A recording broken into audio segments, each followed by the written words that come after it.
Bendiciones, ¿cómo están? Un gusto de saludarlos. Qué bueno el poder estar compartiendo con ustedes en este tiempo, en este espacio. Es una bendición para mí el poder estar compartiendo contigo. Hoy muy contento, hoy feliz realmente porque con nosotros tendremos a un apóstol que la verdad es que admiro muchísimo y bueno, es una bendición para mí el poder estar compartiendo con ustedes. Saludos a cada persona que ya se está uniendo. Un fuerte, fuerte abrazo. Qué bendición el poder estar compartiendo contigo en esta hora, en este tiempo. Hoy acá en Guatemala, Día de la Madre. Saludos ahí a todas las mamis, un fuerte abrazo, muchas bendiciones. Imagínense qué regalo que tengamos el día de hoy a un apóstol muy amado. Vamos a estar haciendo ahorita comunicación con él. Por ahí saludo ya a mi hermana Neiva Márquez, que ya se está uniendo. Por favor, escríbanos de dónde nos están siguiendo. Por ahí va mi hermana Neiva acá en Guatemala, mi hermana Itzel ahí en México. Bendiciones, ¿cómo estás? Janet desde Argentina. Salud, gracias a cada uno de nuestros hermanos que están uniéndose para poder estar en este programa el día de hoy con esa bendición de poder estar compartiendo pues ahí palabra, ¿verdad? Yo creo que va a ser un tema de muchísima bendición. Y bueno, vamos a estar hablando específicamente ahí un poquito de este tema que es Padre de Misericordias. Amén. Entonces, saludos a cada uno. No dejen de escribir de dónde nos están siguiendo. Para mí es importantísimo. Y por favor, por supuesto, no dejemos de presionar el botón de compartir y poder bendecir a más personas a través de la palabra. Amén. Recuérdate que el mayor agradecimiento que tú y yo podemos tener es poder compartir esta bendición con otras personas, que las personas puedan comprender y recibir esta palabra que creo yo que nos está bendiciendo a todos. Amén. Bueno, sin más preámbulo, quisiera darle la bienvenida al apóstol Alberto Villanueva. Vamos a ver si ya tenemos por acá el enlace. Apóstol, ¿cómo estás? Dios te bendiga, un fuerte abrazo. Otto, querido, un abrazo grande, bendiciones, qué alegría poder estar acá compartiendo este momento con ustedes. La verdad que un altísimo honor que podamos disfrutar de estos minutos. Gracias a Dios, a ustedes, al milagro también de la tecnología, ¿no? Que podemos compartir eh, una plataforma tan importante como esta en un momento así. Así que contento de estar acá, contento y feliz por todo lo que, y expectante por todo lo que vamos a escuchar en los próximos minutos. Así que un honor, un altísimo honor, Otto. Gracias, apóstol. Qué gustazo, de verdad. Muchas gracias por estar haciendo tiempo ahí y con nosotros. Creo, andas en Argentina, andas ahí haciendo gira, bendiciendo a muchas iglesias, muchos países. Cuéntanos un poquito ahí de tu ministerio para que las personas que se están conectando puedan irte conociendo, apóstol. Ahí, y cuéntanos un poquito de lo que el Padre te ha ido dando. Bueno, tú sabes que hace varios, comencé todo esto tan bonito por allá por a principios del 2000. A principios del 2000 comenzamos con el llamado, con un llamado del cielo, ¿no? Y con una fuerte necesidad y urgencia de ayudar a las personas. Y de ahí fuimos desarrollando, fuimos creciendo eh, en muchos conceptos. Y como te contaba hace un momento fuera de cámara, uno de los hombres que marcó mi vida fue el apóstol Otoniel Ríos. Eh, yo era un consumidor masivo de información, ¿no? Y de repente escucharlo a Otoniel era escuchar un hombre totalmente diferente a lo convencional, a lo que estábamos habituados a oír. Yo reconocí inmediatamente de que había algo en él que era totalmente diferente a lo que había escuchado siempre. Y de ahí comenzó una búsqueda, por supuesto que no me quedaba con lo que escuchaba, sino que a escudriñar, revisar, investigar y bueno, muchísimas cosas al respecto. Y eso nos ha llevado en los años a decantarnos fuertemente por un trabajo magisterial. Ese ha sido mi labor dentro del cuerpo, ¿no? Todos estos años, una labor apostólica, pero también una labor fuertemente magisterial. escribiendo libros, muchísimos artículos también, y trabajando a través de escuelas, cubriendo iglesias en diferentes partes del mundo, en Europa, en África y acá en América Latina. Entonces, llevamos varios años trabajando en esto. En estos últimos años, ya hace cerca de 4 o 5 años, incursionando fuertemente en el ámbito del crecimiento personal. Y Dios nos está permitiendo llevar en diferentes lugares el mensaje del Evangelio, con una característica diferente a lo que la gente estamos acostumbrados a escuchar en ámbitos de profesionales, ciencia y demás.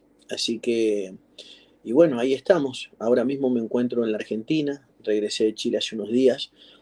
Voy a estar por acá, de acá voy para Chile nuevamente. Estoy en la triple frontera entre Argentina, Brasil y Uruguay, y Paraguay, perdón. Vuelvo para Chile en los próximos días, de ahí a Perú, luego Venezuela y sigo para Europa. Así que bueno, contento por todo esto, pero siempre con esa pasión, ¿no? Siempre con esa pasión, Otto, que es enseñar, que es desmenuzar los conceptos, los principios y de alguna forma tratar de hacérselos llegar al ser humano, a la vida de ellos para que lo puedan digerir, para que lo puedan interpretar, para que sea, de alguna manera, para que sea accesible para todos. Así que Claro. eso tiene lo que nos ha sostenido. Qué bendición, apóstol, de verdad. Gracias por esa labor que estás haciendo, porque creo que estás bendiciendo a muchas iglesias, que eso es lo más importante, el poder ser parte de esa bendición y poder, de alguna manera, pues ir dando lo que hemos ido aprendiendo, ¿verdad? Muchas gracias por eso. Gracias por tu tiempo, porque sé que estás con una agenda súper ocupada, pero creo yo que es un tema muy lindo el que queremos platicar. Padre de misericordias, creo yo que, como bien lo decías, desde hace mucho tiempo, pues el Evangelio ha ido teniendo diferentes revelaciones, pero creo que una muy importante que vino realmente a cambiar, me atrevería yo a decir, tiempos, es eso, que pues estaba siempre escrito, pero cuando realmente lo logramos percibir de que Dios es Padre, creo que hay un cambio drástico en el reino, creo que hay un cambio drástico en el Evangelio, y cuando después logramos entender que ese Padre no solo es Padre, sino que es Padre de misericordias, Santo Padre. Yo creo que hay cambios muy fuertes. Yo recuerdo que hace algunos años acá en Guatemala, no sé si todavía seguramente debe pasar en algunas iglesias, donde si alguien fallaba prácticamente que lo exponían a que pidiera perdón a toda la congregación, lo avergonzaban. Conozco personas que no los dejaban irse al altar, ¿verdad? O sea, no eran dignos de estar así hasta el frente porque habían cometido algún error, ¿verdad? Etcétera, etcétera. Y todo eso fue una situación bastante, pues, difícil en esa parte del evangelio, porque creo yo que la misma iglesia empezó a contribuir a que las personas se desanimaran al no poder comprender este tipo de revelaciones, ¿verdad? No sé cómo fue cuando, pues, comprendes, apóstol, esta temática de que Dios es Padre, o no sé si desde el principio, pues, lo percibiste o ya fue en un caminar, pero esta primera parte de que Dios es Padre, ¿cómo la percibes? Bueno, la verdad que hemos ido quemando, vemos nosotros que, claro, la revelación es progresiva, es como un tránsito que vemos en diferentes áreas. Si hablamos del tabernáculo, vemos de que hay una etapa dentro del tabernáculo que tiene que ver con la luz natural, ¿no? El conocimiento natural que tiene todo el mundo, pero si luego nos adentramos un poquito más, entramos ya a una dimensión que tiene que ver con la luz del candelero El lugar y santo. comienzan a ocurrir cosas que tienen niveles de comprensión. Y si vamos más allá, ¿no? En una relación absolutamente íntima, profunda, de mucha honorabilidad con el Creador, comenzamos a tener esos pantallazos que han tenido algunos hombres que nos han iluminado con conceptos y principios que han sacudido la estructura convencional, ¿no? del mundo evangélico. Y una de ellas fue esa, ¿no? El de la paternidad, el hecho de poder entender, primeramente, el hecho de poder entender a Dios como Padre, el hecho de poder comprender algo que lo leíamos, porque sabemos nosotros que la primera vez que se habla de ese misterio, se habla en el libro de Proverbios y se habla respecto a la idea del Hijo, donde se habla de lo que se conoce como la ciencia del santo. Sería bonito que se lo leyéramos a la gente porque es la primera vez que aparece de alguna manera ese concepto. A ver si lo puedo encontrar.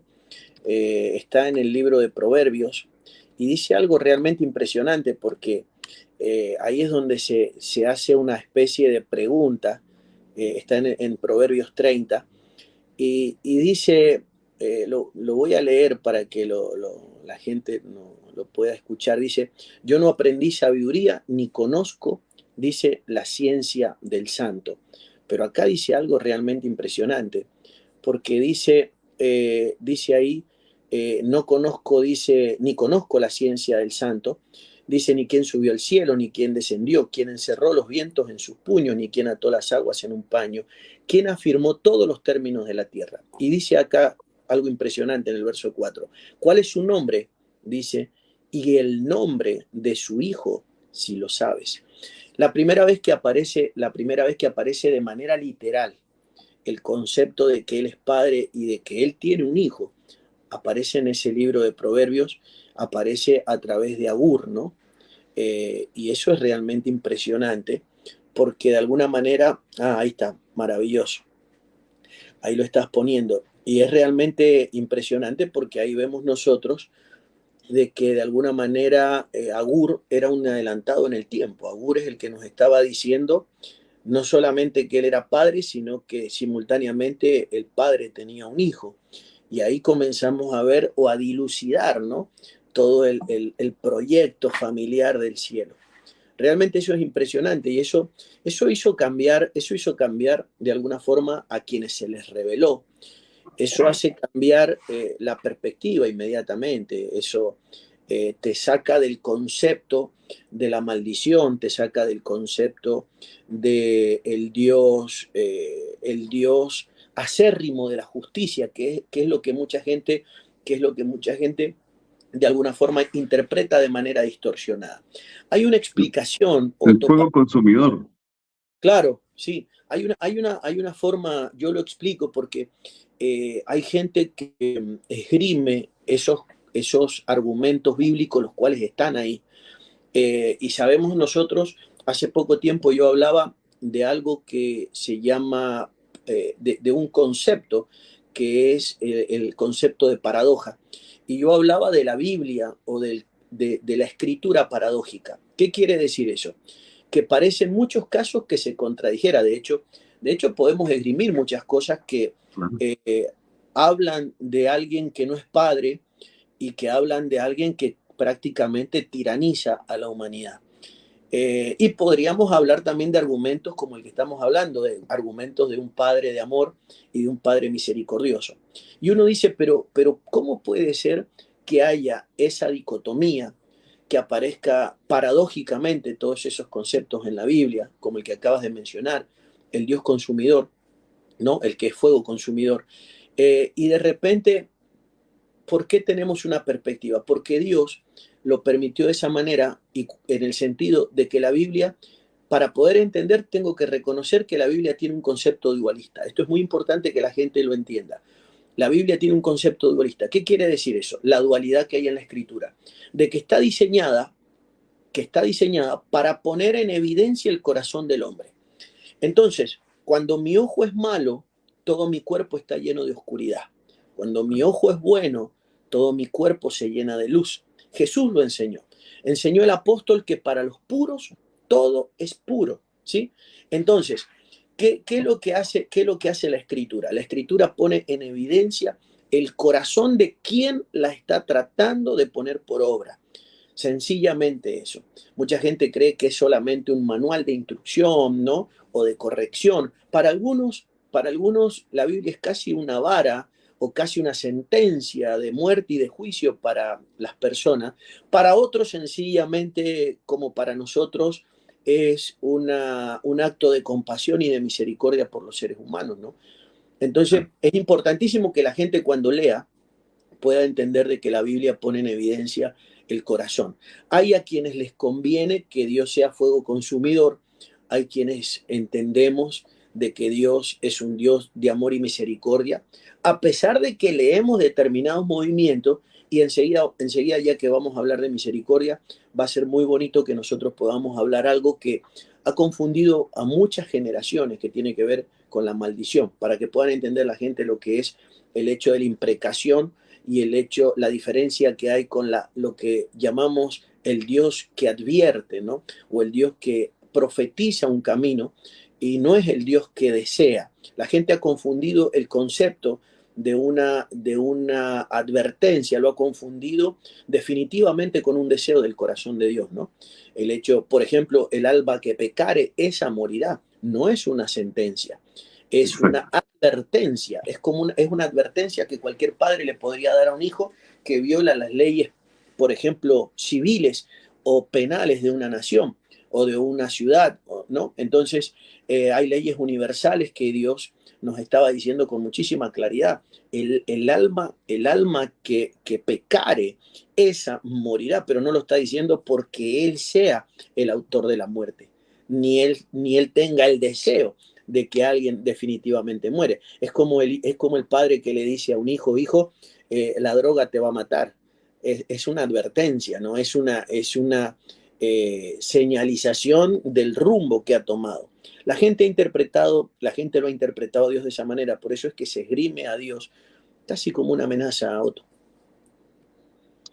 Claro, apóstol. Creo yo que todo esto ha venido a traer un cambio muy fuerte en las iglesias y creo yo que sí hay una gran diferencia entre las personas que han logrado comprender esta revelación de la paternidad que, como bien dices, ya aparecía.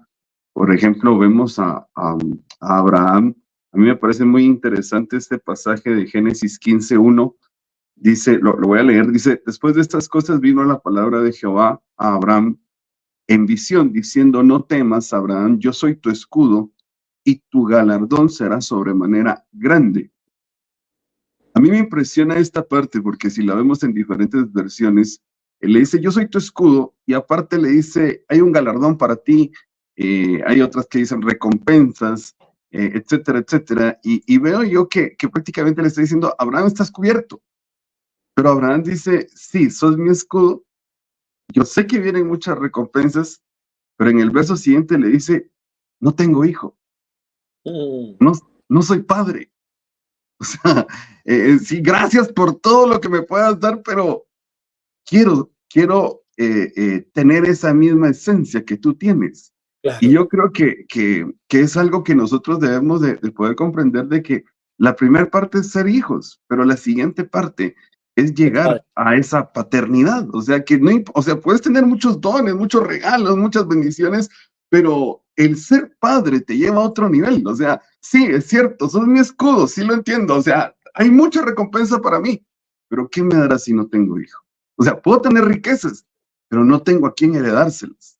Esa Total, parte me impresiona, ¿verdad? Entonces creo yo que la iglesia debería de moverse en esa línea, o sea, en buscar a quién voy a heredar, a quién le voy a dar lo que me he aprendido por gracia, por misericordia, o sea, a quién se lo voy a enseñar. Entonces yo creo que hay una bendición grande que va a traer este tiempo donde se están levantando muchas iglesias con esa revelación de Padre y después con esa revelación, porque queremos hablar también de Padre de misericordias, no solo es Padre de misericordias, y no de una, sino que de varias, ¿verdad?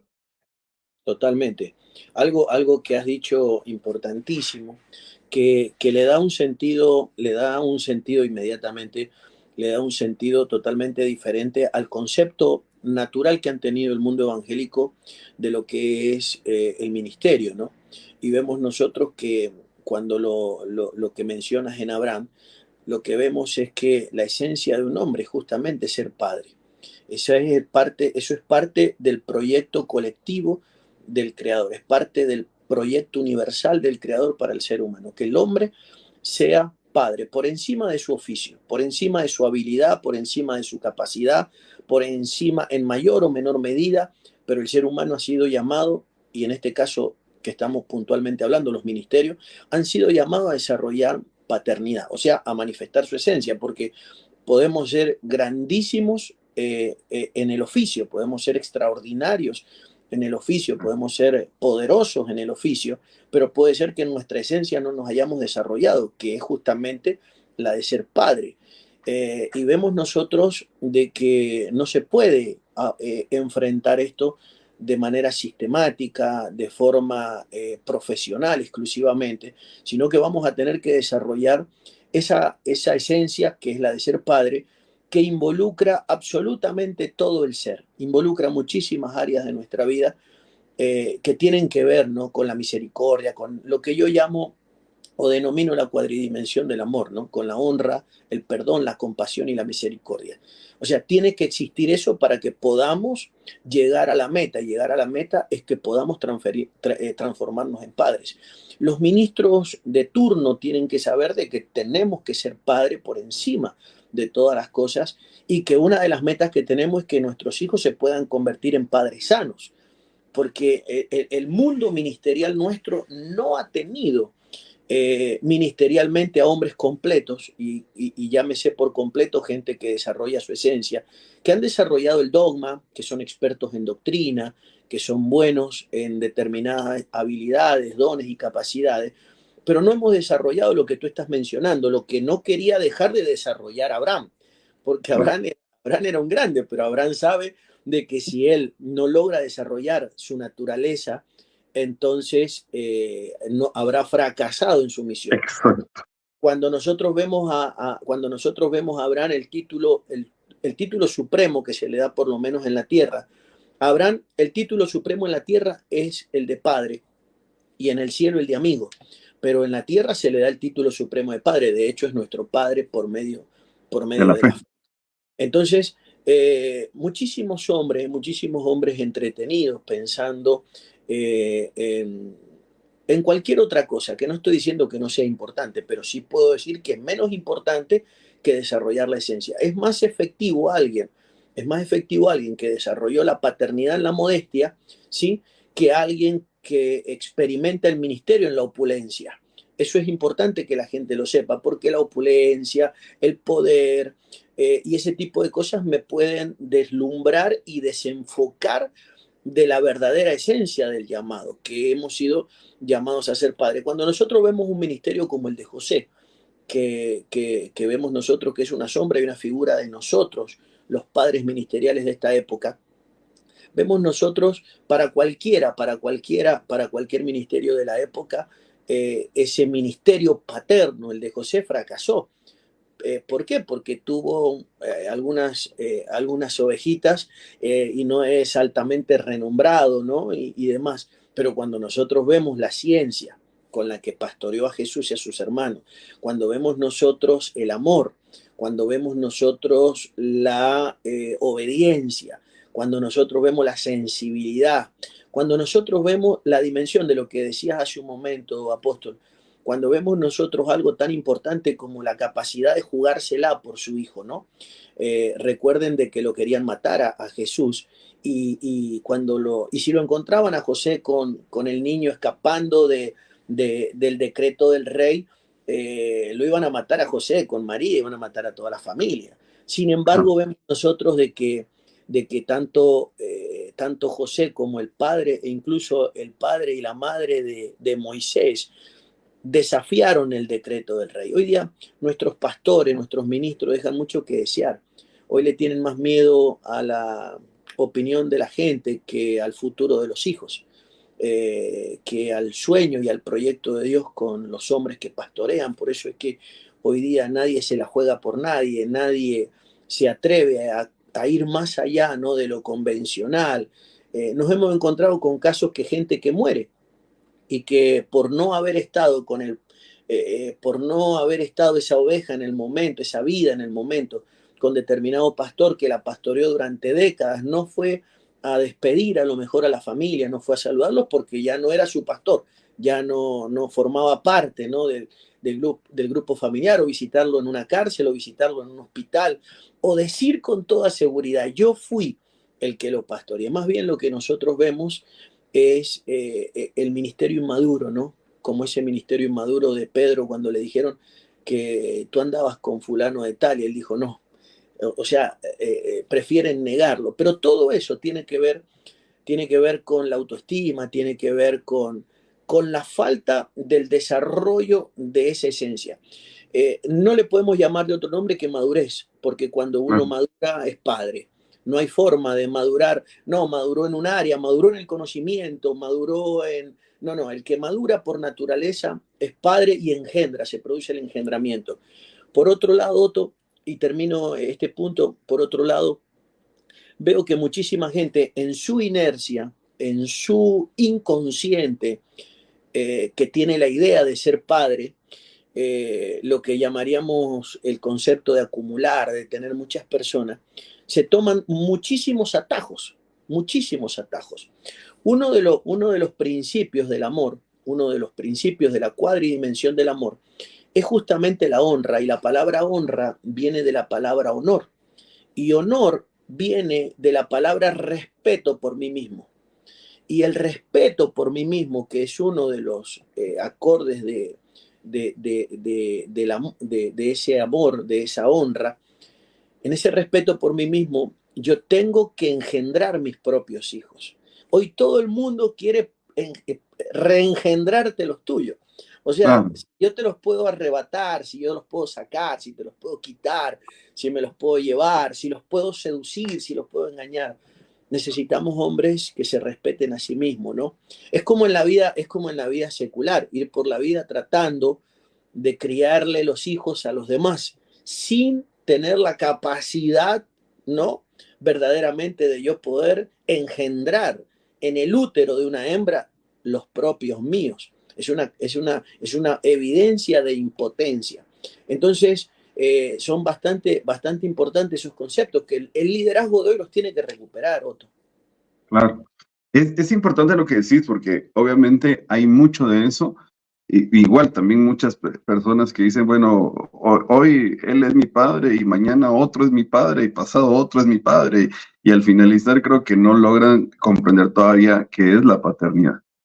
Hablamos fuera de cámaras y me platicabas pues del anhelo que tuviste también de poder respetar a tu cobertura en su momento y no moverte a pesar de aprendizajes de otros lugares. Y creo yo que eso habla exactamente de eso, de ser hijo, de ser padre, ¿verdad? Totalmente. Y creo yo que todos necesitamos esa forma de pensar, porque es parte de una madurez. Ahora, sí creo que obviamente hay movimientos, porque Pablo lo dice, ¿verdad? O sea, aunque muchos han sido tus ayos en el Evangelio, yo te engendré. O sea, posiblemente estuviste con otras personas en su momento, pero ya no es así, sino que sí, yo te logré engendrar en el Evangelio.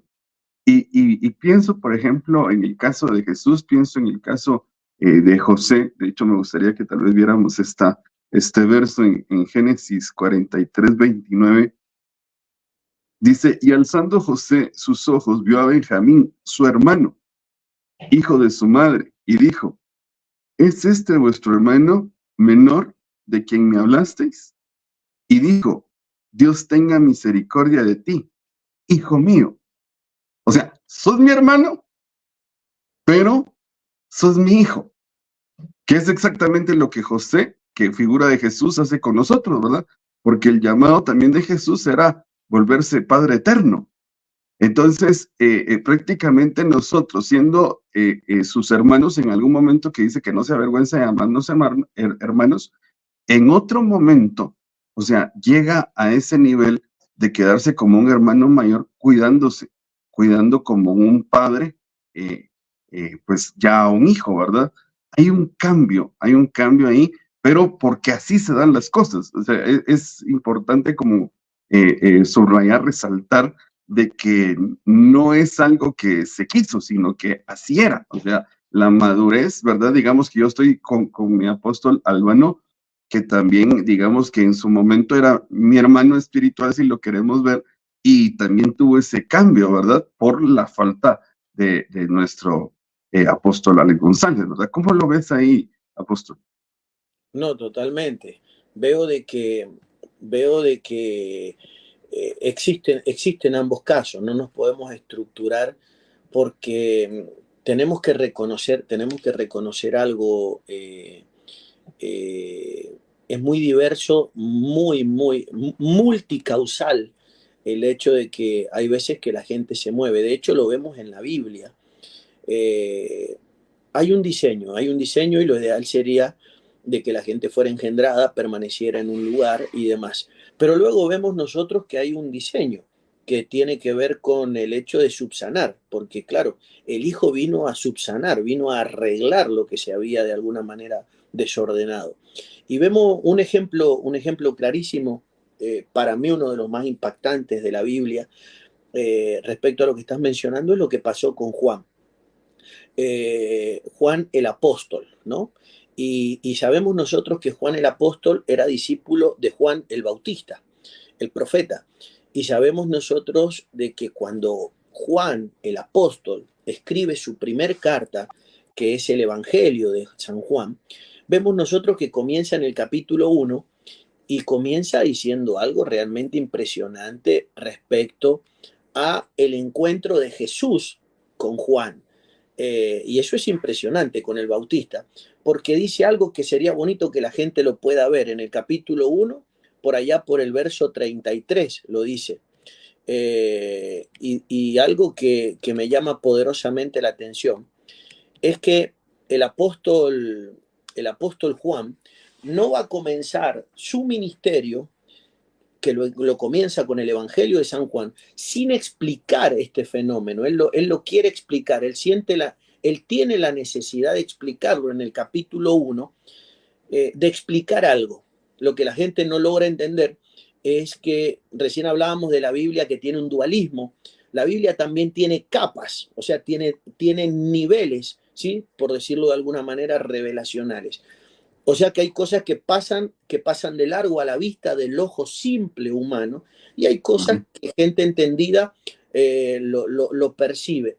Y San Juan capítulo 1 pone en evidencia algo realmente impresionante en el verso 35. En el capítulo 1, San Juan el apóstol le va a hacer un reconocimiento, va a hacer una descripción del encuentro entre Jesús y Juan. Y en el verso 35 dice algo realmente impresionante, Otto. Y dice en el verso 35 que el siguiente día, ¿sí? El siguiente día, 35, dice el siguiente día, ahí está, otra vez estaba Juan y dos de sus discípulos. O sea, el apóstol, ¿sí? Está escribiendo y está diciendo al siguiente día, y esto es un dato escalofriante porque nos muestra de que Jesús y Juan se encontraron el día anterior. Ya sabemos para qué, no hay que explicarlo. Se encontraron para que el bautista, ¿sí? Lo pudiera bautizar al Mesías. Eso fue un día antes, pero luego, ¿sí? Pero luego la Biblia dice que se volvieron a encontrar en el verso 35. Dice que al día siguiente otra vez estaba Juan con dos de sus discípulos. Y este detalle es importante, porque vemos nosotros de que el apóstol Juan no está hablando del Bautista. El apóstol Juan está hablando de él mismo desde el anonimato y está explicando de que en un momento fue discípulo del Bautista, El Juan pero, Bautista. pero ahora termino como discípulo del Mesías. Entonces, esto para un hombre del tamaño de Juan, esto es importante de explicarlo. Esto hay que explicarlo, esto no lo podemos dejar, esto no lo podemos dejar suelto, esto lo vamos a explicar. Juan está diciendo, yo soy un hombre de un peso y de una envergadura, o sea, voy a explicar por qué yo era discípulo de Juan y ahora termino como discípulo de Jesús. Y vemos nosotros los resultados, vemos nosotros el crecimiento, sabemos de que Juan es el hombre con más revelación del Nuevo Testamento. Y uno dice, pero ¿por qué lo tiene que explicar? Claro, él lo explica porque él tiene un nivel donde él sabe que lo que él hizo no se hace a no ser que yo tenga una justificación celeste. O sea, que yo tenga una luz verde del cielo para hacerlo. Por eso mucha gente, muchos hombres de Dios que cubren gente, que han engendrado gente, tienen que saber que en algún momento de algo convencional de la Biblia, que es de la vida, que son los errores, la gente puede hacer cosas, puede hacer movimientos, y nosotros no le tenemos que demandar nada a nadie, porque hay hombres que si se los deja, se ofenden, te maldicen y de alguna manera te contraproponen contra el Dios que es fuego consumidor. Pero vemos nosotros que no es así. De hecho, una de las cosas más tristes que le puede pasar a un hombre de Dios es que lo dejen y que de repente le pase lo que le pasó a Juan. Juan lo dejó al Bautista y vemos nosotros que se transformó en el gran apóstol Juan. ¿Sí? Claro. Un hombre con una revelación realmente monstruosa. Pero ¿qué fue lo que ocurrió? Claro, vemos nosotros que él nos da a nosotros el detalle. Él nos está diciendo, parafraseándolo para que lo entienda la gente, él nos está diciendo, el apóstol Juan nos está diciendo, familia, yo era discípulo del Bautista, pero Juan, el Bautista, y Jesús no se encontraron una vez, se encontraron dos. La primera para que Jesús lo reconociera al Bautista, fue el bautismo de Jesús, pero la segunda, el Bautista tenía que reconocer a Jesús, pero no lo reconoció, porque el Ah, reconocimiento no es verbal, el reconocimiento va más allá. Por eso Jesús sale de ahí y dice una palabra realmente impresionante, que yo digo que una palabrota, porque dice Jesús, este pueblo, esto de labios me honran, pero su corazón está lejos de mí. Por eso queda plasmado la honra verbal del Bautista para con Jesús. Pero el Bautista se podría haber transformado en el primer seguidor de Jesús, sin ningún tipo de ah. problema, pero no se transformó en el mismo. En el De momento, hecho, podría sí, haber sido el que sucedía a Judas, ¿verdad? Porque hubiera sido el primero que había estado prácticamente en todo el recorrido y no hubiera tenido que ser ni Matías ni Bar-Jesús, sino que hubiera tenido que haber sido Juan, ¿verdad?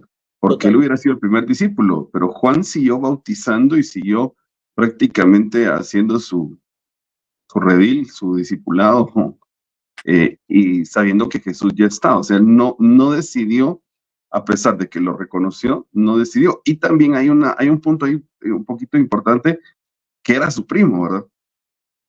claro, Y que esa parte también, pues, a veces cuesta, ¿verdad? O sea, cuesta aceptar de que mi primo pueda ser mi cobertura. totalmente. No, no, el aspecto familiar. Habían involucrado varios aspectos. Uno de ellos que tú mencionas es clave, el aspecto familiar. Bueno, Eh, Otro aspecto que es clave es el de la trayectoria. ok, Cuesta mucho aceptar de que alguien, ¿no? Que ha comenzado hace momentos, sí, de una manera me pueda dirigir en la vida o tenga algo clave, una pieza clave de mi destino profético en él para mí. Ese tipo de cosas cuesta muchísimo asumirlas o reconocerlas.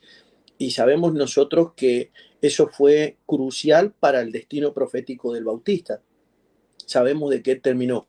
Número uno, terminó prisionero. Número dos, terminó confundido.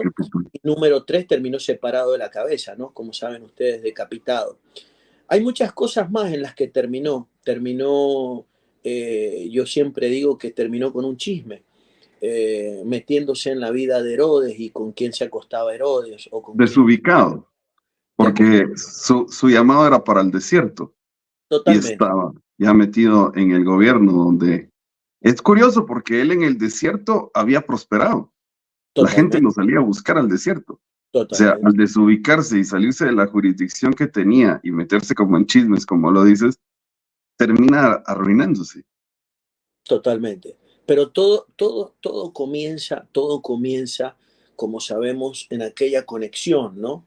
Del verso 35, al día después de que lo bautiza a Jesús, cuando Jesús vuelve nuevamente a él, Jesús no vuelve porque está sin propósito, porque está perdido, sino que vuelve porque él sabe de que quién mejor que lo siga que el primer hombre a quien el Padre le ha revelado. De hecho, Juan lo aclara en los versos anteriores, desde el verso 29 en adelante.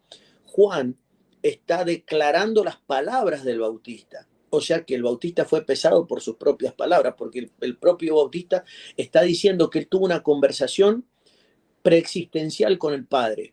Y en esa conversación preexistencial con el Padre le dijo lo siguiente, lo dice el verso 29. Por ejemplo, del verso 30, este es aquel de quien yo dije, que después de mí viene un varón, el cual es antes de mí porque era primero que yo. Dice, y yo no le conocía, mas para que fuese manifestado Israel, por esto vine yo bautizando con agua. También dio testimonio Juan, o sea, Juan el Bautista, diciendo, vi al Espíritu que descendía del cielo como paloma y permaneció sobre él. Y yo no le conocía, y acá está el verso 33 con la palabra preexistencial del Padre.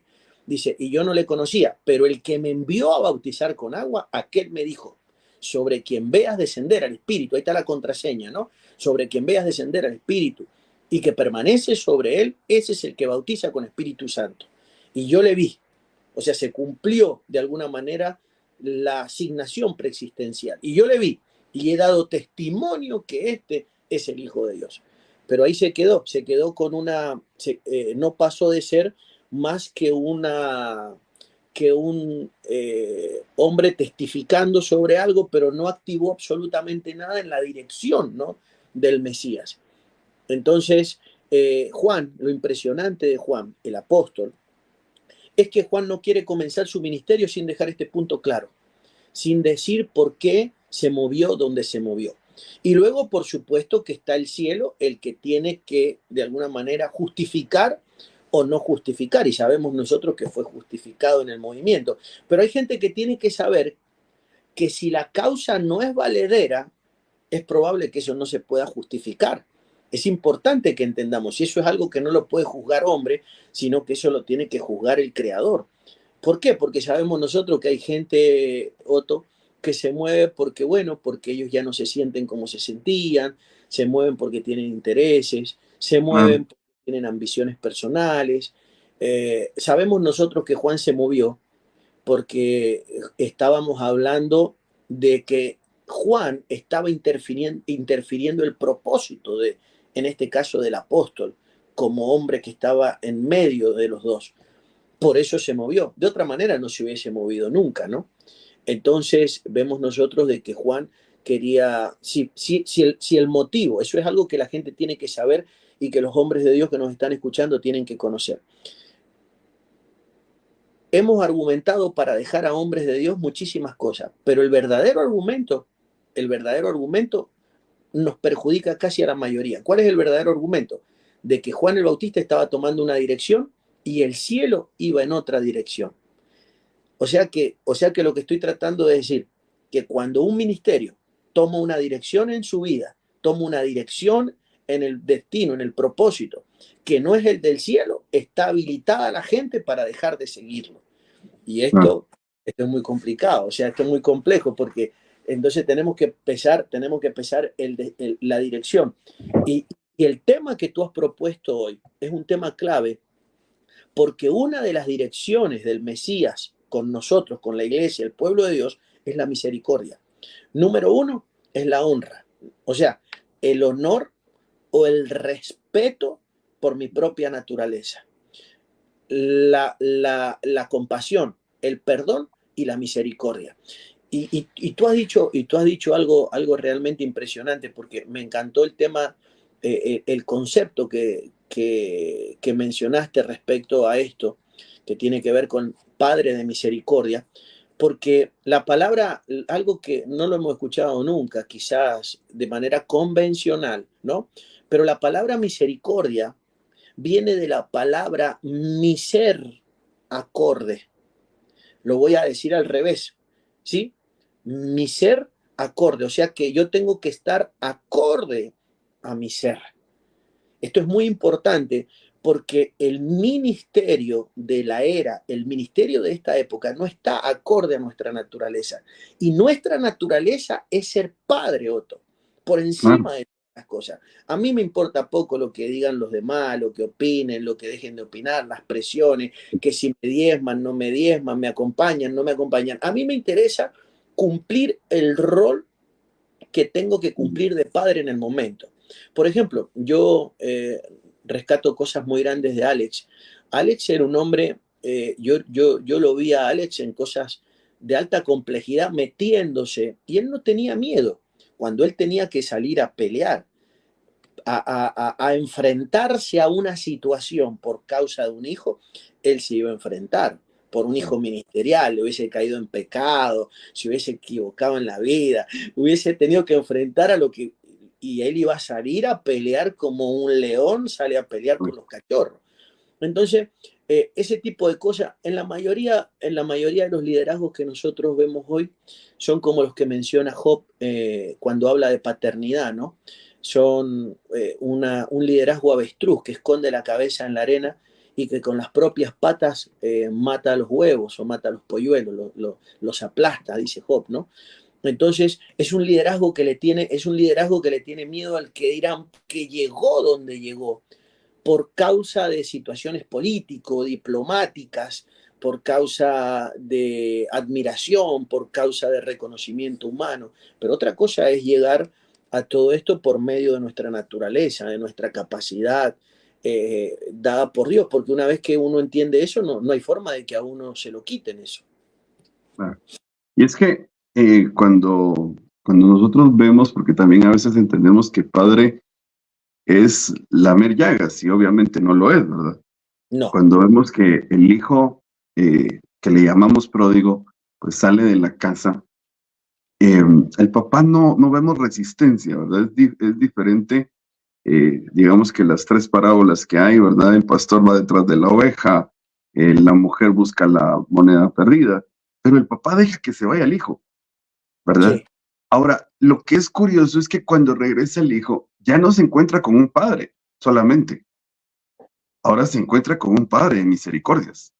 O sea, el haber Sí. dejado ese momento que el padre dejó que el hijo se fuera, ¿verdad? Que no hubiera resistencia, que no saliera a buscarlo, no quiere decir que no lo amaba, no quiere decir que no lo quisiera. Al contrario, quiere decir que cuando regresara, pues iba a mostrar algo que creo yo que es exactamente la gloria del Padre. Yo quisiera proponerte esto, quiero que lo leas, que lo lean conmigo todos mis hermanos y ver qué opina el apóstol, pero si me acompañan a Éxodo 33:18, pues acá vemos un pasaje pues bastante conocido donde pues prácticamente estamos viendo que Moisés quiere ver el rostro de Dios. Dice, él entonces le dijo: te ruego que me muestres tu gloria.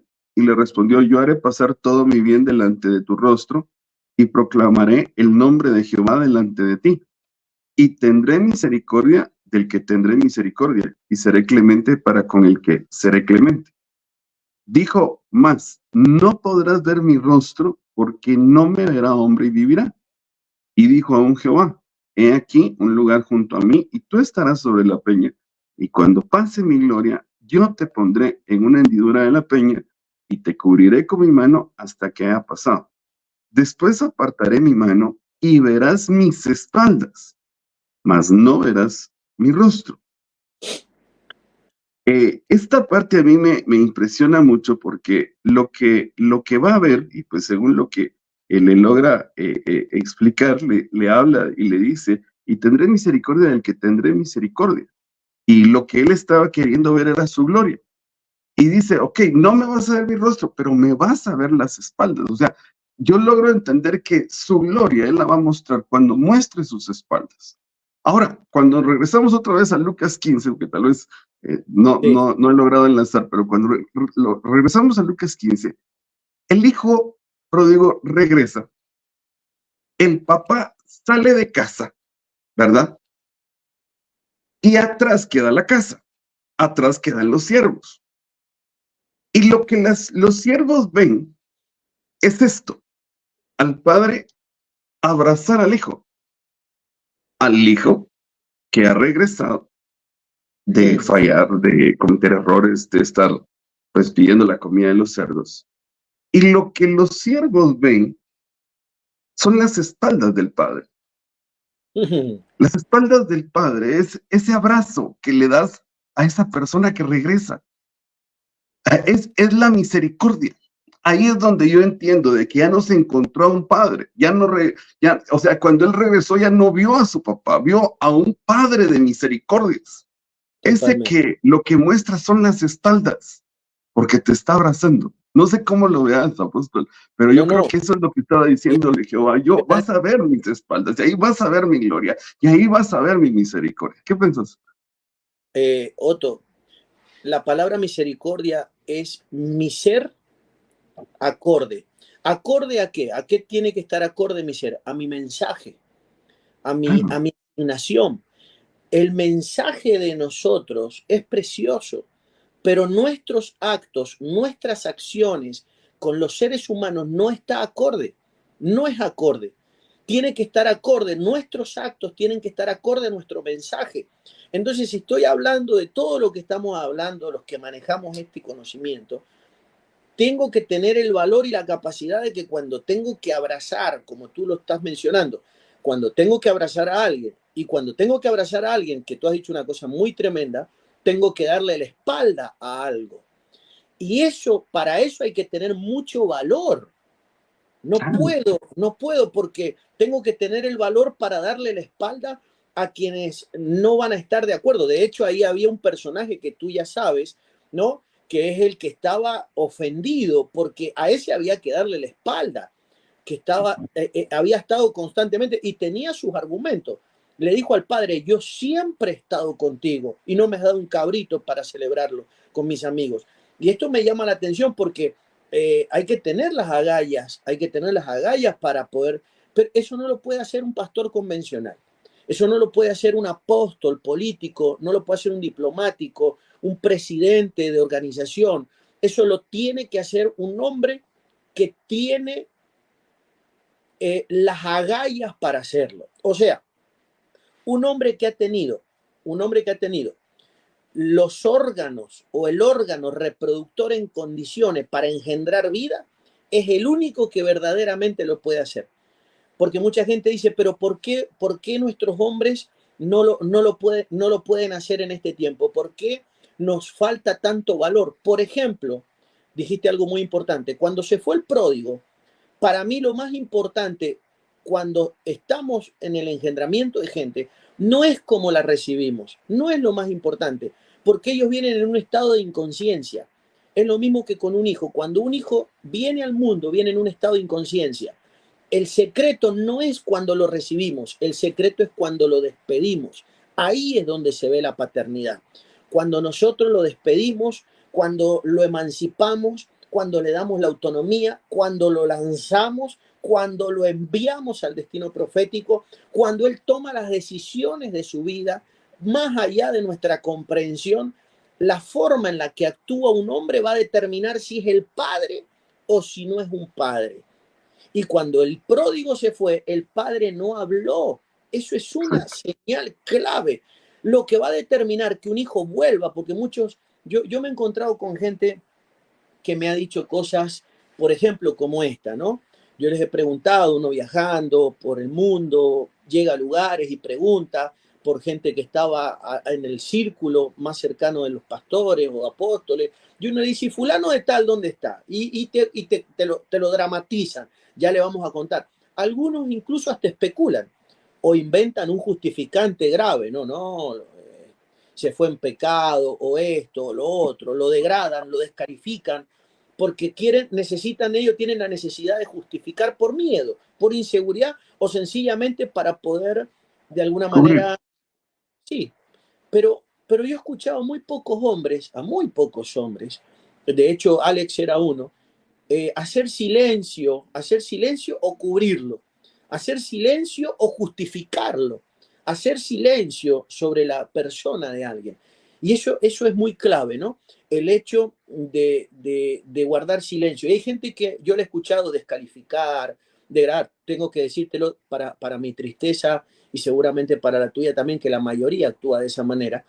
Y luego te dicen lo siguiente, luego como para cerrar con un broche de oro toda la descalificación sobre un ser humano, te dicen, pero estamos orando para que vuelva. Entonces, yo pienso que esas personas no tienen que orar más, lo que tienen que hacer es cerrar la boca. En el momento que cierran la boca, entonces se puede producir de alguna manera el hecho de que vuelvan en sí, el hecho de que reconozcan, pero si yo soy alguien que murmura, alguien que habla, tengo que reconocer de que jamás Dios hará que ellos reaccionen y que vuelvan a mí. Eso no va a pasar nunca. A mí me da mucha pena porque hay gente que no va a volver nunca a los lugares de donde salió.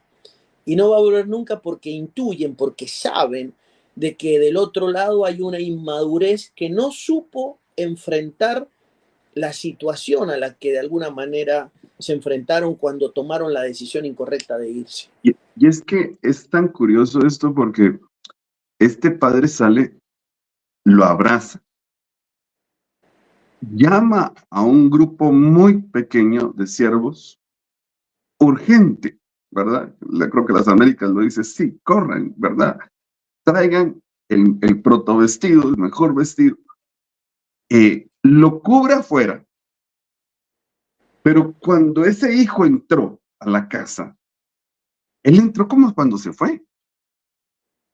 O sea, hay gente que nunca se dio cuenta de Claro. que él venía todavía oliendo a cerdos. Él ya venía cambiado. Él entró como, alguien le habrá dicho, ¿qué tal? ¿Cómo estás? Con su anillo, sus sandales. Te fue bien por lo visto. Pero la Claro, realidad es que solo el padre la sabe, ¿verdad? Que él fue el que totalmente, lo vistió afuera todavía. Y totalmente. eso es importante, poder cubrir, poder guardar a las personas, poderlos, o sea, hacer que sea un grupo muy pequeño el que pueda enterarse, pues en la medida de lo posible, de la situación, pero no dramatizarlo, no exponerlo. Y como te digo, pues yo vi mucho antes de eso, en muchas iglesias exponían los pecados de las personas, situaciones así. Y por otro lado, me llama también la atención de que después el otro hijo no quiere entrar y el papá sale.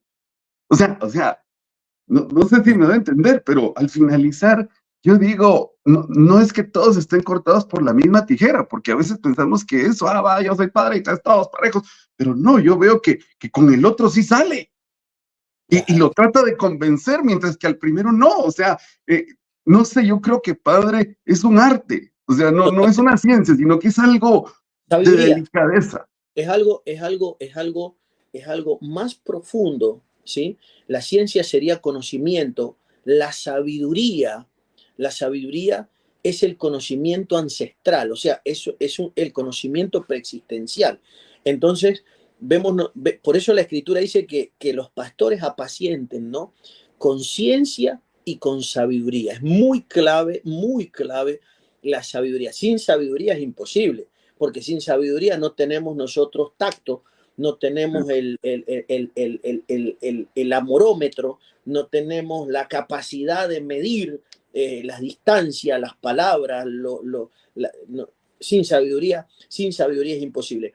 Y la sabiduría, yo digo, ¿sí? Esto lo digo yo, la sabiduría es parte del equipamiento preexistencial que está a disposición de los hombres que no quieren otra cosa que ser padres. Porque luego sabemos nosotros que mucha gente ha llegado al ministerio, pero llega con un montón de ideales, motivaciones que no tienen absolutamente nada que ver con la esencia, y en el camino Dios les sale al encuentro para mostrarles la importancia de recuperar esa naturaleza, ¿no? Que es la de manifestar. ¿Por qué es tan importante el hecho de ser padre? Que la gente nos preste atención, los pastores, los ministerios que nos están escuchando. ¿Por qué es tan importante el hecho de poder ser padre? Porque en la paternidad se manifiesta una dimensión de amor que no se puede manifestar en otra dimensión. Entonces somos probados profundísimamente cuando de alguna manera nosotros somos padres.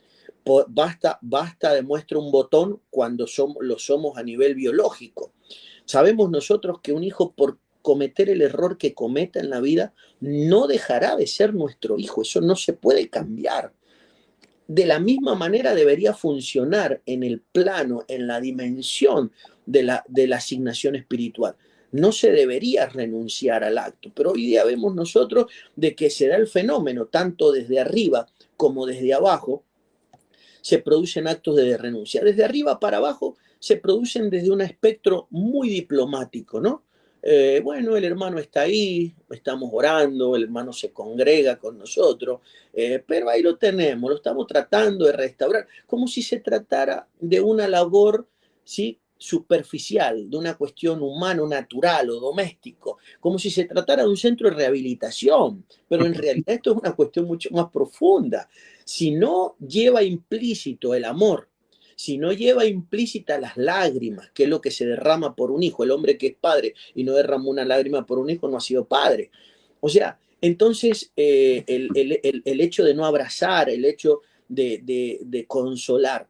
No, si hacemos nuestra labor como padres, nosotros dejamos una huella en la vida del ser humano, una huella imborrable. Primeramente, ¿por qué? Porque los niveles de conocimiento, de hecho, vemos nosotros que los hombres que han tenido claro estos conceptos y estos principios han dejado una huella en la vida de la iglesia muy grande, que incluso después de que mueren, nosotros los seguimos extrañando, seguimos buscando eso, ¿no? Ese alimento, y no eran hombres perfectos, tenían una revelación de la esencia, que es la paternidad, y eso los hacía suministrar un pan, eso los hacía suministrar una dimensión de revelación que uno no la encuentra en cualquier otro hombre. De hecho, algo que escasea, ¿no?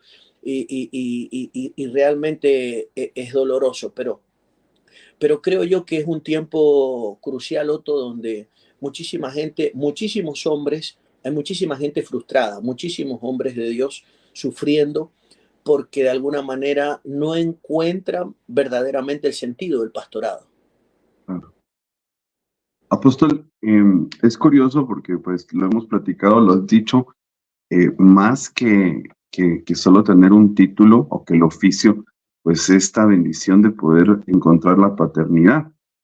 Es bien curioso cuando pues David ha perdido el reino en manos de Absalón y ya ha pasado tiempo de eso y de repente le llegan a decir a Absalón que muere, ¿verdad? Queda atrapado ahí en la rama, el cabello y toda esa situación. Y las personas llegan como felices a decirle a David, ya te regresó el reino, ¿verdad? O sea, ya, al fin, ¿verdad? O sea, cayó Absalón y eso era lo que se estaba esperando. Y cuando ellos empiezan a venir de lejos y David empieza a ver, él lo único que piensa es, le pasó algo a Absalón.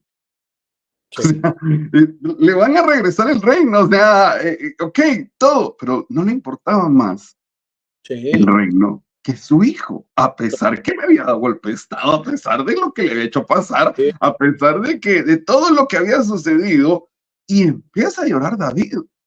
Y incluso los funcionarios cercanos de David le van a hablar así como, no puedes hacernos esto, pues, ¿verdad? O sea, si todos acá hemos dado todo por ti, no puedes ponerte a llorar. Claro. Pero ahí es donde vemos eso, exactamente, el corazón paterno. Para ellos, Absalón, para el círculo de David y para toda la congregación de Israel, Absalón era un enemigo, una competencia, pero para David era su hijo. Ese era el secreto. Para David era un hijo. Es lo que de alguna manera vemos por qué David es David. ¿Por qué la Biblia dice que él tenía un corazón conforme al corazón de Dios? Porque para Dios nosotros somos diferentes respecto a lo que todo nuestro entorno piensa de nosotros. Es lo que le pasaba en este caso a Absalón. David tiene un concepto de Absalón totalmente diferente al que tienen el resto de los seres humanos. Eso es algo que solamente lo puede hacer un ser humano con una altísima dimensión de amor. ¿Por qué? Porque el amor es comprensivo. O sea, tengo un nivel de comprensión tan alto, tan grande por encima de las circunstancias, que no lo veo como un enemigo, lo veo como un desafío para poder amar. Sé que tengo que amarlo por encima de todo. Amén. Al cabo, al fin y al cabo, Otto, me gustaría que lo mencionáramos porque la gente tiene que saber que si a mí me preguntan cuál es la labor más importante que nosotros hemos venido a cumplir al planeta Tierra, indefectiblemente tengo que decir que hemos venido a aprender a amar, ¿sí? En el buen sentido de la palabra, porque nosotros la capacidad de amar, como mencionó Pablo y dijo, respecto al amor entre ustedes o fraterno, ustedes no tienen necesidad de que les escriba porque el Padre mismo les enseñó. O sea, nosotros venimos con todo el equipamiento preexistencial que es la capacidad intrínseca de amar. Y tenemos todo, tenemos 8.000 millones de habitantes, 8.000 millones de seres humanos que nos rodean a cada uno de nosotros, y tenemos la naturaleza y toda la creación que está dándonos clases de amor todos los días. O sea, nosotros hemos venido a aprender a amar a este plano. Y dentro de ese amor están todos los vínculos del amor. Y ahí es donde entra a tallar de una manera tan contundente el concepto de la paternidad, ¿no? El concepto de la misericordia, que es tener una acción, ¿sí? Frente a la gente acorde a la naturaleza mía. Claro, mi naturaleza se pone en evidencia en el momento que yo trato a los demás, la forma en la que los trato, la manera en la que hago, la forma en la que funciono, el perdón, la compasión y algo muy importante, el tema de la honra. Pero hay algo que la gente necesito que se lo mencionemos, Otto. ¿Tenemos unos minutos? Sí, sí, ¿Cuántos sí, minutos? sí. Démosle, Algo, platicamos. algo que... Solo que en lo que decís eso, quisiera saludar a todas las personas. De verdad, muchas gracias por estarnos siguiendo acá. No dejen de presionar el botón de compartir. Escríbanos de qué país nos están siguiendo. Veo mucha gente acá conectada. Muchísimas gracias por eso. De verdad, qué bendición. Y bueno, quisiera también recordarte, apóstol, que dice la Biblia, ¿verdad? En esto conoceréis que son mis discípulos, en que se amen los unos a los otros. O sea, el discipulado, la señal no venía por la revelación, porque la revelación va implícita cuando una persona ama. O sea, el que Totalmente, logra aprender a amar es porque realmente recordó lo que el padre le enseñó en la escuela totalmente, del padre, ¿verdad? Lo que se predicó, entonces como que ahí entendemos que somos discípulos. Perdón. totalmente. Totalmente, no hay la evidencia, la evidencia más clara, la evidencia más clara es justamente el amor, ¿no? Y el amor se puede medir por medio de la revelación. O sea, los niveles de revelación en un ser humano hablan de las dimensiones de amor que ese ser humano maneja. Por eso es muy importante que la gente entienda, o sea, que en pocas palabras hay formas de medir ese amor. Y la paternidad es un canal por el cual nosotros manifestamos. Luego hay otros vínculos como el de los hermanos, el de la amistad, es otro vínculo fundamental. Bueno, De hecho, en la paternidad, yo explico de que es muy importante que luego de que se produce la paternidad, ¿no? El proceso del engendramiento, la gente tiene que ir a la dimensión de la amistad, porque el nivel más grande de amor que se conoce no es el del padre, sino el del amigo. Por eso dice la escritura, no hay nadie o no hay mayor amor que el que da la vida por sus amigos. El nivel de amor más grande no es, ¿por qué? Porque hay gente que se confunde y dice, ¿cómo? O sea, el de la amistad es más grande que el de la paternidad. En la paternidad lleva implícito un vínculo, en el de la amistad no. Todos sí, los hombres, perdón, es que el de la amistad es una decisión, ¿verdad? Y, total, y, y no hay vínculo más fuerte que el que tomar la decisión de querer a alguien, claro, ¿verdad? Porque la otra parte es, bueno, yo tengo que amar porque pues ya es parte de mi sangre, de mi familia, etcétera, etcétera. Pero el tomar una decisión de amar a alguien, eso es fuerte. ahí está el secreto.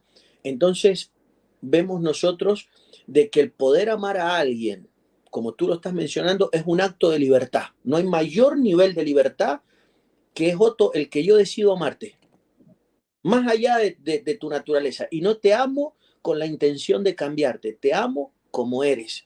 Claro. Y eso es muy importante dentro del ámbito de la paternidad, porque hay gente que dice, bueno, el pastor, ¿no? Yo te amo siempre y cuando te muevas dentro de estos parámetros y condiciones. Número uno, que pienses como yo pienso. Dos, que pertenezcas a la denominación. Tres, que vayas en la dirección que yo voy. No funciona de esa manera la paternidad. La paternidad tiene que respetar la autonomía, tiene que respetar la singularidad del creador, tiene que respetar la imagen que el creador ha plasmado en la vida, en esa vida específicamente. O sea, no podemos irrespetar todo eso porque dejaría verdaderamente de ser amor. Ahora, algo importante respecto al concepto de esa paternidad, ¿no? Eh, hemos mencionado la importancia de nuestros hombres que entiendan la dimensión de amor que tenemos que manifestar para poder ser padre. De hecho, lo que hace que un padre sea un padre no es los años de trayectoria, no es la cantidad de gente que me rodee, sino los niveles de amor que operan o las dimensiones de amor que operan en mi vida. Es lo que determina la magnitud de esa paternidad, las dimensiones de amor. Nosotros sabemos que la gente se puede reunir alrededor de nosotros por una infinidad de circunstancias. Nadie que estemos rodeados de personas podemos decir que somos exitosos porque nos rodea las personas. ¿Me comprenden? O sea, el secreto reside en la magnitud de amor que nosotros manejemos en la vida de nosotros. Eso es clave para, de alguna manera, eso es lo que constituye a un padre. Podríamos decir tranquilamente que funciona de esta manera: padre de amor o padre de fe. Es lo mismo, un padre de amor o un padre de fe. Yo prefiero llamarle de amor porque mucha gente cuando habla de fe se distorsiona su mente porque la gran mayoría no entendemos qué es verdaderamente la fe. Pero prefiero llamarlo, ¿no?, en ese sentido, padre de amor. Eso sería de alguna manera un vínculo y se vuelve un vínculo inagotable. Pero luego la gente tiene que saber de que una vez que tengo en la vida, por decirlo de alguna manera, la gracia inconmensurable de nuestro Dios, de que Dios me dé un padre, conectar en la vida con una paternidad que verdaderamente me ame, es un regalo del cielo. Eso es una cosa muy clave. Y tiene que producirse un reconocimiento. Ese reconocimiento se llama honra. Eso es muy importante. La honra tiene dos dimensiones clave. Una, de los padres hacia los hijos, que tiene que ver con algo desconocido, que tiene que ver con el honor. Y el honor tiene que ver con el respeto a mi propia persona, ¿no? Es muy importante. Pero luego, de los hijos hacia los padres, según Pablo, la honra se debe. Por eso dice, al que se le debe respeto, respeto, al que honra, honra. Es una deuda con nuestros padres.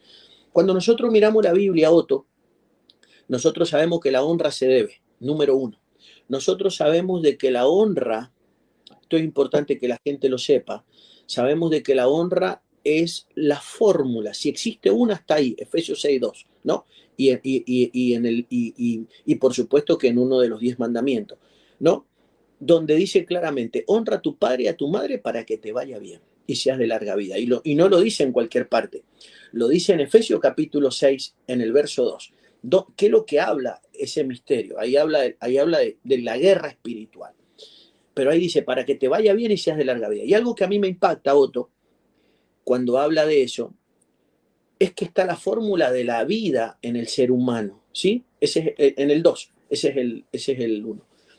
En el 2 nos muestra lo que conocemos o lo que yo describo como la fórmula de la vida, que es el proceso para el cual nosotros hemos venido a la tierra, que es el de amar. Comienza con nuestros padres.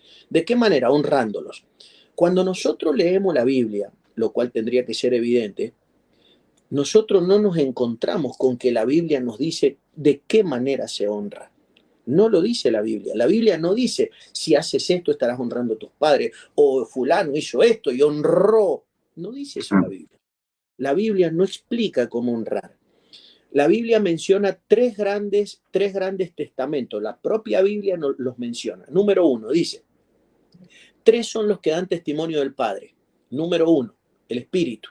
Sabemos nosotros que es la palabra que Él inspiró y la palabra que Él revela por medio del Espíritu Santo. La palabra, el Espíritu. 2, el agua, que es la vida del planeta. Y 3, la sangre, que es la vida de la biología humana.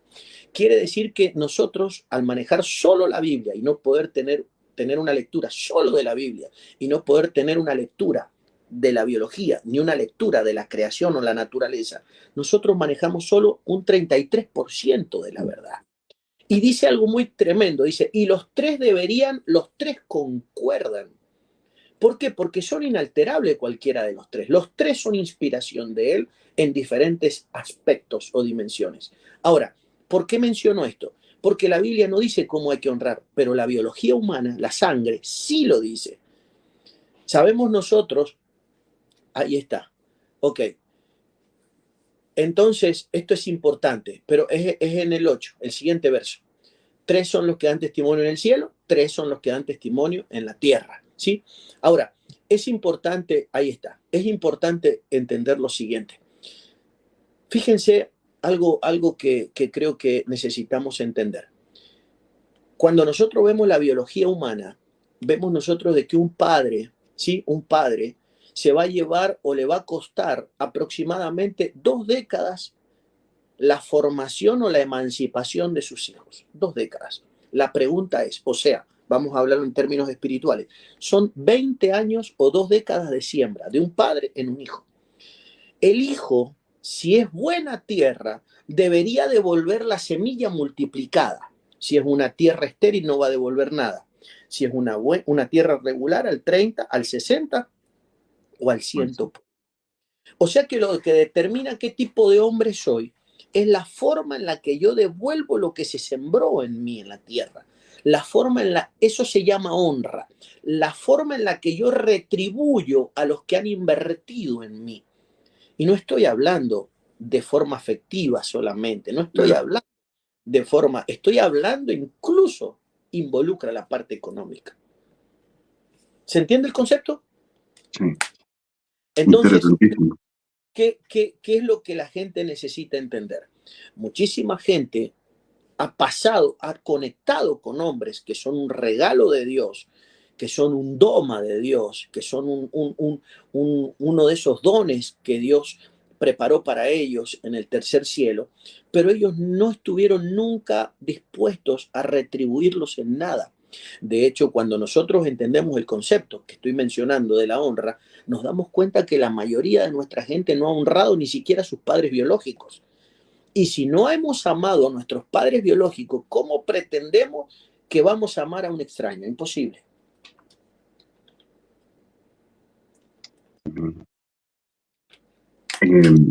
Esta palabra honra es muy importante para todos nosotros, ya que es la retribución de lo que se nos ha ido dando, ¿verdad? Y creo Total. yo que la iglesia se ha vuelto un poco inmadura en ese aspecto, porque pues prácticamente como que el mundo nos hubiera enseñado, no, dame más, ¿verdad? Y entre más recibo y menos doy, yo soy mejor persona, ¿verdad? O sea, algo así nos enseña, pero la realidad es eso, ¿verdad? Hay un pasaje ahí donde dice, ¿quién me ha dado a mí para que yo le devuelva? Algo así creo que dice el pasaje, lo estoy buscando, pero me llama mucho la atención eso, ¿verdad? Porque realmente es eso, o sea, cuando Dios realmente eh, ve esa honra, es cuando Él empieza a dar mucho en nosotros, ¿verdad? Y Totalmente. es curioso, ¿verdad? Dios honra a los que le honran, ¿verdad? Es curioso porque cuando Él ya ve que hay una honra para Él empieza a darte un lugar. Muchas veces queremos que Dios dé un lugar cuando nosotros no se lo hemos dado, ¿verdad? Hay personas que solo describen, mire, ahí ora por mí, ¿verdad? Mire cómo va con mi oración. ¿Cómo Y va? Entonces, pero no estamos honrando. Amén. eso que mencionas, Otto, pone en evidencia no solo mi dimensión de amor, sino el amor que Él siente por mí, que Él tiene por mí. Eso es muy importante, ¿no? Ahí está. ¿Quién me ha dado a mí primero para que yo restituya? Todo lo que hay debajo del cielo es mío. Eso es muy importante. Claro, ahí está el principio, ahí está el concepto, ¿no? Y ahí están involucrados nuestros padres biológicos, nuestros padres de fe y nuestro padre del espíritu. Ahora, hay algo que acabas de mencionar. Eh, la gente tiene que saber de que Dios no nos ama a todos nosotros de la misma manera. Eso es importante que la gente lo sepa. De alguna manera ese velo se tiene que caer, porque la gente tiene el concepto de un Dios comunista, socialista, pero en realidad no funciona Dios así. Tú lo acabas de mencionar. Yo honro a los que me honran. Honra es una dimensión de amor. O sea, yo amo a los que me aman. Y luego lo aclara y dice, y a los que me desprecian serán tenidos en poco. Entonces, cuando vemos a un hombre en nosotros como Juan, que la Biblia dice que era el discípulo amado, es real de que a Juan lo amaban más que a los demás. Eso es importante, pero no porque hubiese algo especial en Juan, sino porque Juan amó de forma diferente a Jesús. Por eso la Biblia lo describe a Juan recostado sobre el pecho de Jesús, un nivel de confianza, una dimensión de compenetración con Jesús diferente al resto. Entonces la gente tiene que reconocer, número uno, de que Él no nos ama a todos igual. Dos, que Él tiene hombres a los que Él ama porque esos hombres lo aman a Él de una manera diferente. Y número Apóstol, tres, sí. dale, termina con el 3. Y número tres, luego se va a manifestar en el nivel de revelación de esos Eso hombres. te iba a decir. Te iba a decir eso, que sí, pues tenía que ver la revelación que le dan a Juan, porque obviamente él estaba en el pecho de él, en el corazón de él. A mí me Totalmente. parece bien curioso el pasaje donde Jesús está diciéndoles, uno de ustedes me va a traicionar, y Pedro le hace señas a Juan. Mira quién es. O sea, ¿pero por qué? O sea, ¿en qué momento Pedro sabía que a él no se lo iban a decir y a Juan sí se lo iban a decir? Entonces, esa parte me parece interesante porque ya sabían ellos de que a esa persona que se llamaba más, pues había más oportunidad de decirle. Y obviamente Juan, las cartas que él expone, habla de cosas que no hablan los demás, ¿verdad? Bueno, aparte del Apocalipsis, pues, pero Totalmente. las cartas de Juan son muy profundas, o sea, él habla mucho del principio, habla de situaciones que regularmente no la hablan otras personas, ¿verdad? No, él tiene una comprensión superior al resto de la gente que lo rodea. Ahora, has dicho una cosa muy clave, ¿no?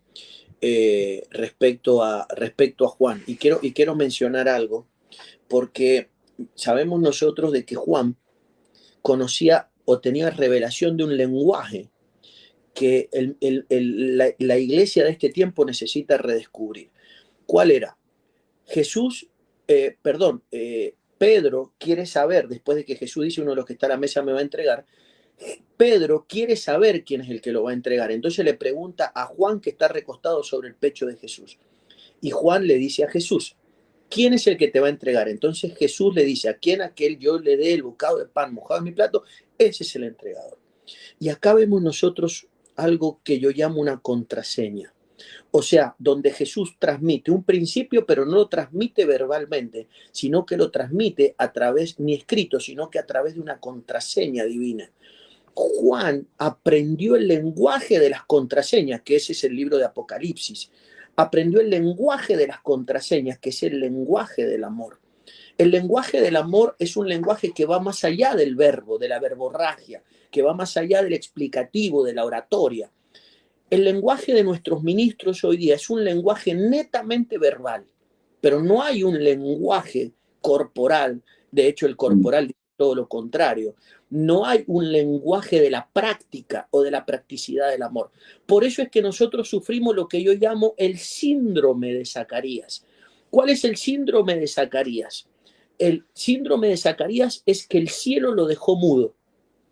Lo que nos ocurre a nosotros, nuestros oradores, están mudos frente a la sociedad. Padecen el síndrome de Zacarías. Ellos creen que los están oyendo, pero en realidad nadie los escucha. Nadie les está prestando verdaderamente atención. Y uno dice, pero ¿por qué no les prestan atención? ¿Qué fue lo que le pasó a Zacarías? El ángel lo visitó, le dijo, vas a tener un hijo. Él se puso a dialogar con el ángel teológicamente, el ángel lo enmudeció. Nació Juan el Bautista, que Juan significa gracia o amor inconmensurable o favor inmerecido.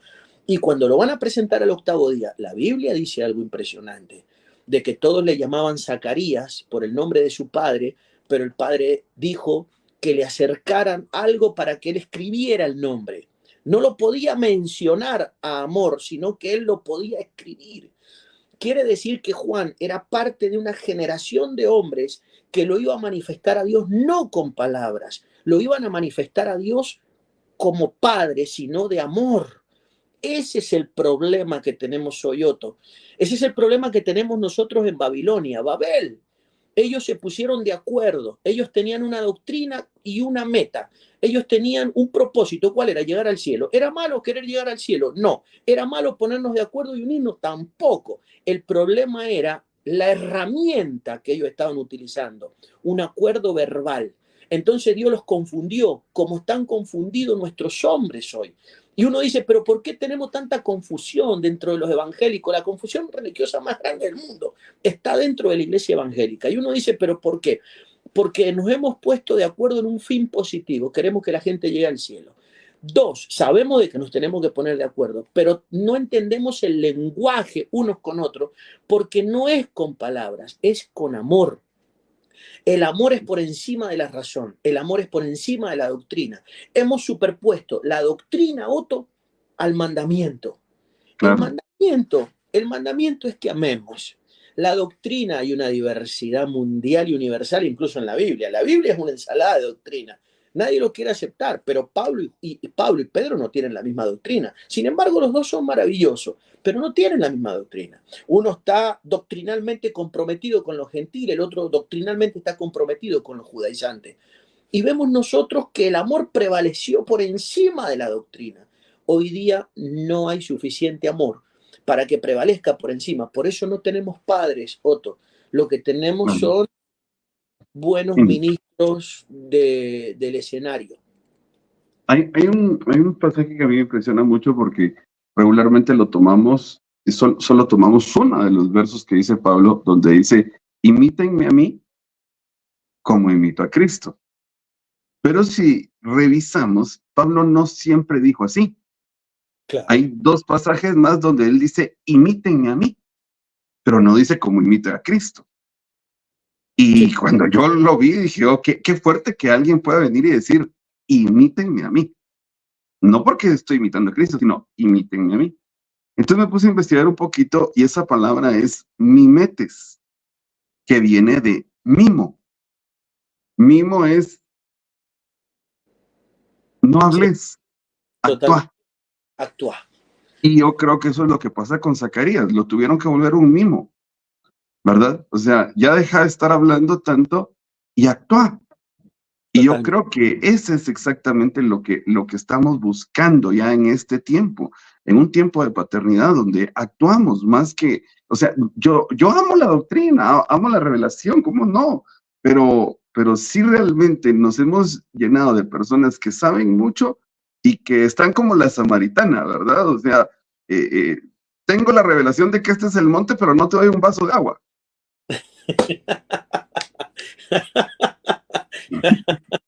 Totalmente, claro. No, Ahí está. necesitamos recuperar esas dimensiones, ¿no? Eh, verdaderamente podríamos decir que puede canalizar un padre, que puede canalizar un hombre verdaderamente por amor a los seres humanos. Hay una necesidad muy grande. En el momento que decidamos en lo profundo de nuestro ser salir y amar a los seres humanos, va a ocurrir algo realmente impresionante. Y algo que, para terminar, Otto, creo que es clave, ¿no? Creo que es clave el hecho del amor propio. Cuando nosotros vemos al Padre por excelencia, al Padre del universo, al Padre de las creaciones, la motivación para rescatar a la humanidad es clara. Él dice por amor de mí mismo, y lo dice muchas veces. Dice por amor de mí mismo. Él toma la decisión por amor de él mismo, ¿no? Por eso Jesús nos dice, amarás a tu prójimo como a ti mismo. O sea, Como no así. podemos, claro, no podemos Amor. amar a nadie. De hecho, no se lo puede amar a Dios porque la verdad, si amor, como incluso dice la ciencia, no es un sentimiento. Amor es una fuerza, una acción. No lo podemos amar a Dios directamente. Lo podemos amar a Dios indirectamente mientras estemos en el planeta Tierra. Y para amarlo a Dios, como hay que amarlo, Él lo aclaró. Amarás a tu prójimo como a ti mismo. O sea, me tengo que empezar amando yo y luego amando la creación. Y ahí lo estoy amando indirectamente al Creador. Al Creador no lo puedo honrar, no lo puedo abrazar, no lo puedo, nada, no puedo acceder a Él. La única forma de acceder a Él es cuando yo amo a la creación. Por eso Jesús lo dijo de tantas maneras. la forma en la que nosotros teníamos que tratar a los demás, la forma en la que teníamos que cohabitar con el entorno, es el amor. Esa es la forma de amarlo a Dios. En la religión, la gente lo ha adoptado al revés. La gente se llena la boca de una especie de expresión sentimental o sentimentalista y creen que están cumplidos. Y como tú dices, no son capaces de darte un vaso de agua, no te doy agua, ¿no? Y en una confusión, y en una competitividad, y en un odio con los que no piensan como yo pienso, y los que no están de acuerdo conmigo no tienen lugar en mi mesa, y los que no practican mi religión o mi pensamiento, yo los desacredito o les busco las 5 patas al gato. Necesitamos recuperar verdaderamente ese concepto tan poderoso de Jesús y necesitamos aplicarlo definitivamente para que podamos entender cuál es la esencia. Y no es otra que la de amar. Hemos venido a la tierra a esto. Ahora, algo que creo que es importante que la gente sepa y que la gente definitivamente conozca, es que la mayoría de nuestra gente ni siquiera logra entender por qué estamos en la tierra. Yo soy de los que aseguro que nosotros estamos en una especie de centro de reinserción universal que es el planeta Tierra. No hay que ser un teólogo ni un erudito para reconocer que la Tierra es una gran cárcel, de que Satanás es nuestro compañero de celda y que seres que no tienen posibilidad de salvación también están prisioneros en el planeta. Entonces yo no soy una carmelita descalza, yo estoy en la tierra porque yo formé parte de algo que pasó en el cielo. En el cielo hay un tercio de ángeles que defendieron el trono, hay un tercio que se rebelaron contra el trono del Padre y hay un tercio que no se mencionan, que son un tercio que están Optativos. en el proceso de reinserción, que son los que están sobre la superficie de la tierra, que somos nosotros los que hemos recibido un cuerpo a modo de prisión. Pablo lo dice, miserable de mí, ¿quién me librará de este cuerpo de muerte? Entonces necesito reconocer que estoy en una cárcel y que Dios para conmigo está operando ahora mismo como juez, que hay un fiscal que es Satanás el diablo, el acusador, y de que hay 2 abogados que han descendido a la tierra para echarme una mano, Jesús y el Espíritu Santo. Entonces yo no puedo ignorar mi paso por la tierra, de que yo he venido acá, que yo he sido descalificado en el cielo por no tener las dimensiones de amor adecuadas para habitar en el tercer cielo, que no estoy en la tierra porque yo sea importante. La mayoría de los evangélicos tenemos el síndrome mesiánico. Yo nací o estoy en la tierra porque Dios tiene un plan conmigo. No, yo estoy en la tierra porque yo soy culpable. Si yo fui dado a luz en pecado, nací siendo culpable. Esa es la condición en la que nacemos todos los seres humanos, que luego tenemos que despertar y reconocer de que yo no tengo los niveles de amor suficientes para habitar en el cielo. Eso es otra cosa. Y en la tierra vamos a tener que demostrar que tenemos las dimensiones de amor adecuadas para volver a donde queremos volver. Allá no se vuelve por saber mucho, allá no se vuelve por ser popular, allá se vuelve habiendo desarrollado las dimensiones de amor que necesitamos desarrollar. Otto. Claro, prácticamente la doctrina del Padre es amor, ¿verdad? Es lo que Él nos enseñó en el cielo, ¿verdad? Y es lo que deberíamos de aprender. O sea que prácticamente todo el Evangelio se vuelve amor. Dios es amor, ¿verdad? Y tenemos que aprenderlo. Creo yo que sería un buen tema para volverte a invitar y que podamos volver a platicar al respecto. Más que nada porque ¿cómo podemos dar amor si Satanás ha destruido nuestro amor interior? O sea, prácticamente hay muchas personas que es muy difícil, o sea, yo he visto, o sea, no importa que lleguen a ser ministros, o sea, Saúl era rey, David lo reconoce como padre, Saúl le dice, hijo, lloran juntos, se separan y ahí otra vez Saúl va a perseguirlo. O sea, no logra sanar, o sea, él no logró sanar. No. Nunca logró sanar. No Entonces, qué delicado poder llegar a ministro y de todos modos no lograr amar. Entonces, sí creo yo que que tenemos que buscar esa restauración en nuestro interior, que seguramente todos venimos con situaciones muy complicadas y por esta razón nos cuesta tanto poder desarrollar este evangelio, ¿verdad? Totalmente, totalmente. Eh, Ahí hay un tema grande que lo vamos a trabajar en cualquier momento, Otto. Amor propio, Amén. así se denominaría científicamente, ¿no? Así que estoy felicísimo de que compartamos este momento, Gracias. contento por todo lo que sé que vamos a llegar a muchísimas, muchísimas vidas y que algo grande va a ocurrir en el corazón de los hombres que nos escuchen. Va a ser algo muy bonito. Gracias, apóstol. Muy, muy agradecido. No sé si querés despedirte con algo, dándole algún consejo a las personas hablando de esto de la paternidad. Habrán algunas Pienso, personas que no tienen cobertura, habrán algunas personas que no buscan ya iglesias por las mismas situaciones de lo que les ha pasado. O habrán algunas personas que están pensando en, ¿será que me voy? ¿Será que dejo? ¿Será que me cambio? ¿Será? Hay personas que les ofrecen algunas cosas en algunas otras iglesias. Hay una serie de situaciones, pero ¿qué consejo le podrías dar hablando de este tema exactamente, Padre de Misericordias, para podernos despedir? pienso que, bueno, es más, hasta un tema de la magnitud del que tú has escogido es un tema que da para muy mucho, ¿no? Y lo que tú acabas de mencionar es multifactorial y tan amplio, pero sí yo diría que por encima de todas las cosas se rijan los parámetros del amor. Se rijan los parámetros del amor, que el amor está por encima, eh, que los que están en una cobertura, a no ser que esa cobertura se oponga frontalmente al propósito, lo ideal es amar, en realidad nunca dejar de amar, pase lo que pase, nunca dejar de amar.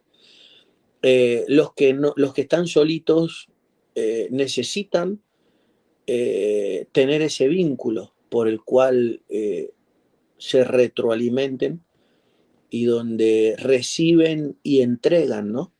Ese amor. Y entender de que el hecho de la paternidad no es una moda en ningún caso, no es algo del momento, no es algo diplomático tampoco, no es algo político ni administrativo, es un vínculo de amor.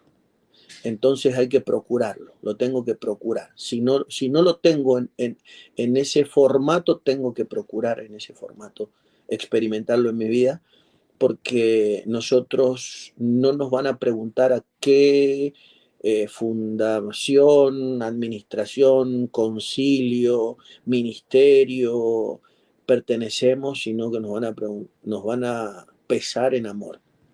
Eso es clave. Amén. Muchas gracias, apóstol. Un fuerte abrazo para ti, que todo te salga bien allá en esta gira que estás haciendo. Esperamos Gracias. pronto tenerte acá por Guatemala y que podamos también seguir compartiendo de esta manera. Es un Amén. gusto y una bendición. Veo mucha gente que te ha escrito ahí, te ha estado bendiciendo de diferentes lugares, diferentes ministros. Muchísimas gracias ahí por todo, a todas las personas que nos siguieron, a todos los ministros que están acá y por supuesto a toda la familia GESED que también está por acá. Muchas gracias, apóstol. Un abrazo gigante para todos. Los bendigo. Nos vemos pronto. Bendiciones, entonces, gracias. Gracias, mis hermanos. Un fuerte abrazo a todos, de verdad se les quiere mucho. Gracias por estar acá y por ser parte de esta bendición.